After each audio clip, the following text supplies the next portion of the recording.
Bem-vindos, queridos espectadores do Enredo do Saber. Aqui onde a história se revela a cada dia. Desenterramos os segredos mais obscuros e as verdades mais cruas daqueles que o poder consumiu. Preparem-se, pois hoje vamos mergulhar no abismo de uma vida marcada pela mais cruel das ironias, a de um jovem monarca, ungido pela esperança de uma nação que viu seu corpo definhar consumido por um mal invisível que o devorava por dentro, transformando a promessa de um futuro glorioso em um espetáculo de lenta decadência. Que horror mais profundo pode haver do que observar a vitalidade de um príncipe se desvanecer dia após dia, sua carne se converter em uma promessa quebrada, como o esplendor de uma coroa é ofuscado pela palidez da doença. Será que o destino pode ser tão cruel a ponto de entregar um reino a uma criança apenas para arrancar-lhe a vida, quando o amanhecer de seu reinado mal começava?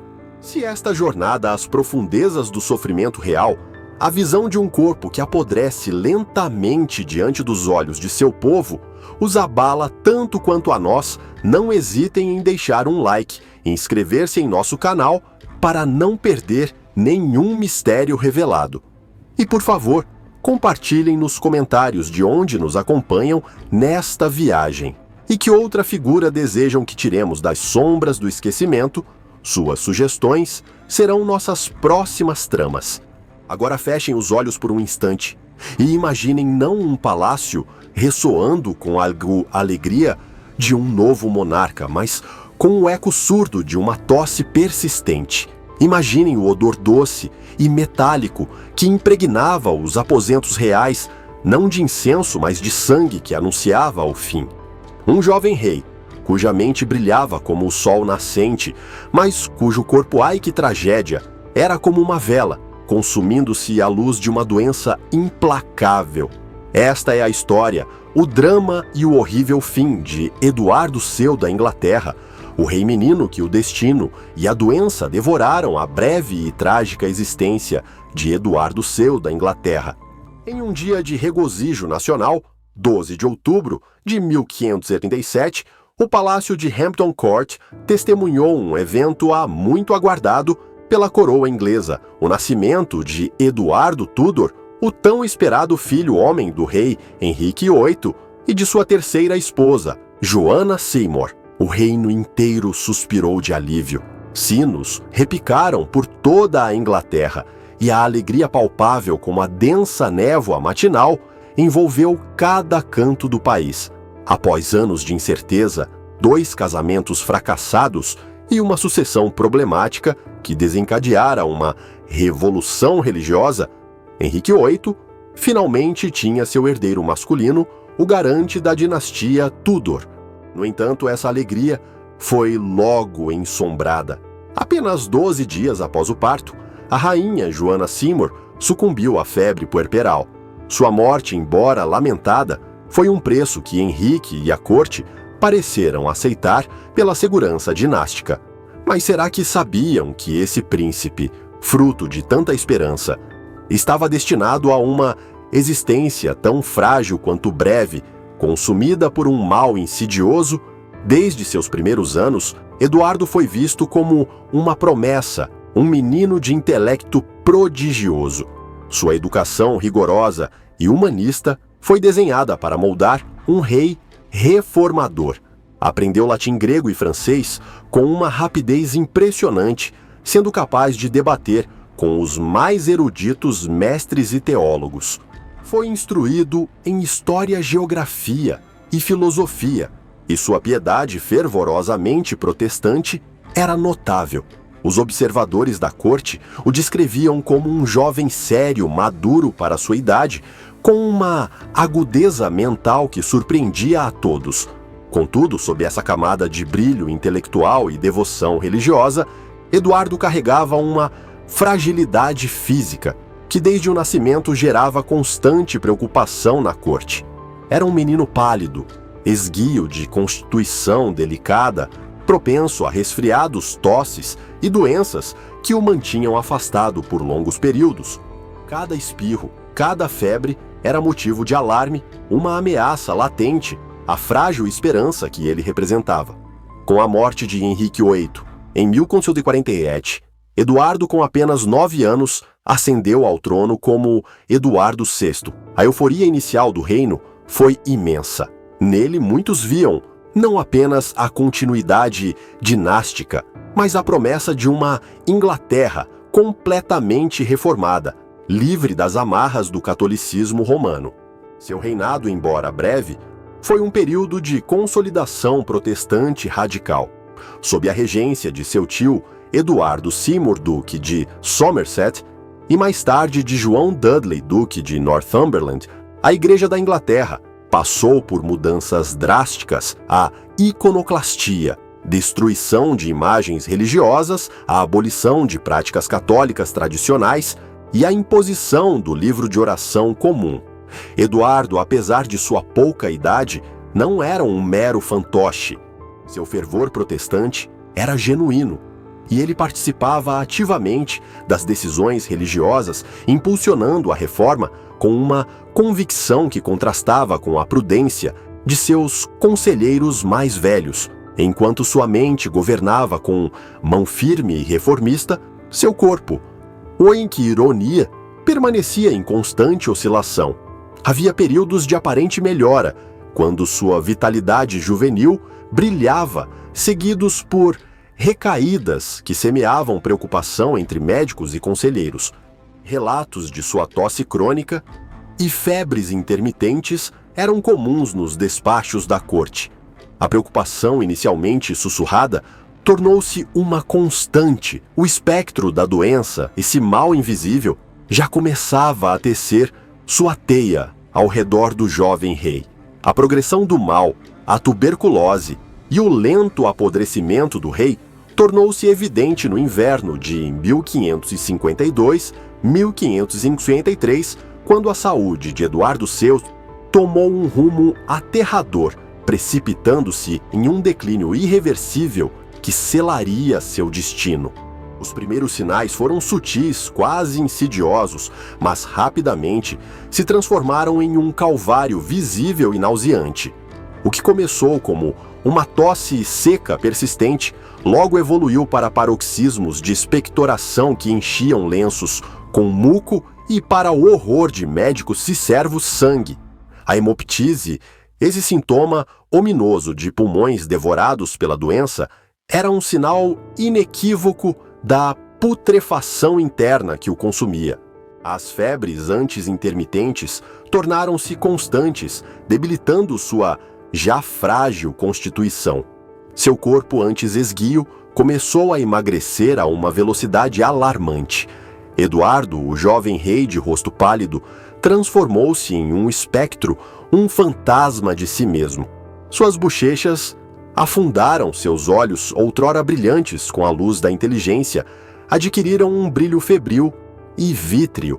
A pele tenra em sua juventude esticou-se sobre os ossos, revelando uma estrutura esquelética marcada, um esqueleto coberto apenas por uma fina camada de pele. Era o lamento visível à carne apodrecida pela doença que avançava sem piedade. A tuberculose pulmonar, severa a causa mais provável de seu tormento, devorava seus pulmões cavidade por cavidade. Cada respiração tornava-se uma luta, um esforço agônico, manifestado em uma respiração laboriosa e ruidosa. A dispneia progressiva, a sensação de sufocamento, era uma tortura constante. Os suores noturnos encharcavam seus lençóis, um sintoma da febre alta, que não o abandonava, acompanhados de um odor doce e metálico, o inconfundível aroma da doença e do sangue que se decompunha em seus pulmões. Às vezes, as úlceras internas de seus pulmões se abriam ainda mais, provocando hemorragias que o deixavam fraco e coberto de sangue. Embora não haja relatos de grandes úlceras externas, como na lepra, a prolongada postração na cama devido à extrema fraqueza e desnutrição poderia ter levado ao surgimento de escaras ou infecções secundárias na pele, que a corte observava com um horror silencioso intensificando a sensação de um corpo em lenta e dolorosa desintegração. Os médicos da corte, com seus conhecimentos e ferramentas limitados, estavam impotentes diante do avanço implacável da doença. Prescreviam sangrias, poções de ervas e ungüentos que apenas exacerbavam sua fraqueza e prolongavam sua agonia. Tentaram de tudo, desde dietas específicas até a aplicação de cataplasmas, mas nada detinha a progressão da doença. O jovem rei, antes tão ativo e vibrante, agora estava confinado à cama, sua energia vital drenada pela constante batalha interna. O isolamento, inicialmente imposto pela preocupação com sua saúde, tornou-se uma realidade ainda mais dura à medida que a gravidade de sua condição se tornava inegável e o medo do contágio, embora mal compreendido, crescia entre os cortesãos, a sombra da morte no trono, a luta pela sucessão. E o último ato, com a iminente morte de Eduardo, mergulharam a corte da Inglaterra em um turbilhão de intrigas. João Dudley, duque de Northumberland, que havia ascendido à posição de regente principal, desesperou-se ao ver a vida do jovem rei se esvair rapidamente.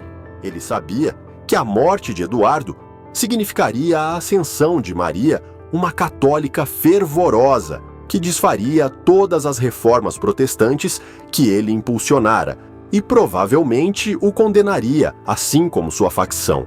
Em um ato desesperado e de legalidade duvidosa, Eduardo Seco, influenciado por Northumberland e por sua própria fé protestante inabalável, tentou alterar a linha de sucessão de seu pai.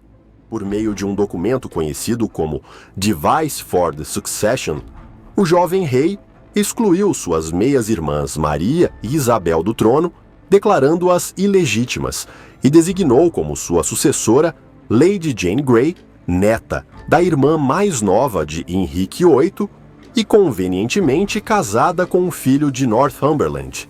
Essa decisão, tomada por um rei de 15 anos gravemente enfermo e à beira da morte, foi uma tentativa desesperada de assegurar o futuro protestante da Inglaterra, um testamento escrito com uma mão trêmula, mas com uma convicção férrea.